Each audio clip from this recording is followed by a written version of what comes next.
SDPI Bagalkot ಸಮಿತಿಯಿಂದ ರಕ್ತದಾನ ಶಿಬಿರ. Bagalkote social democratic party of India Bagalkot ವಿಧಾನಸಭಾ ಕ್ಷೇತ್ರ ಸಮಿತಿ ವತಿಯಿಂದ ಪಟ್ಟಣದಲ್ಲಿ ಇದೇ ಜೂನ್ 14ರಂದು ಶನಿವಾರ ವಿಶ್ವ ರಕ್ತದಾನ ಶಿಬಿರವನ್ನು ಹಮ್ಮಿಕೊಳ್ಳಲಾಗಿತ್ತು. ರಕ್ತದಾನವು ಅತ್ಯಂತ ಪವಿತ್ರ ಮತ್ತು ಮಾನವೀಯ ಸೇವೆಯಾಗಿದೆ. 1 ಯೂನಿಟ್ ರಕ್ತವು 3 ಜನರ ಜೀವನವನ್ನು ಉಳಿಸಬಲ್ಲದು.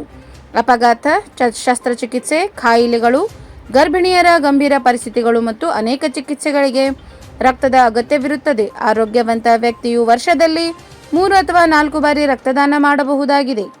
ಇದು ದಾನಿಗೂ ಯಾವುದೇ ಹಾನಿ ಇಲ್ಲದ ಆರೋಗ್ಯಕರ ಕಾರ್ಯವಾಗಿದೆ ಎಂದು ಅರಿತು ಸಾರ್ವಜನಿಕರು ಸ್ವಯಂ ಪ್ರೇರಿತವಾಗಿ ಶಿಬಿರದಲ್ಲಿ ಪಾಲ್ಗೊಂಡು ರಕ್ತದಾನ ಮಾಡಿದರು.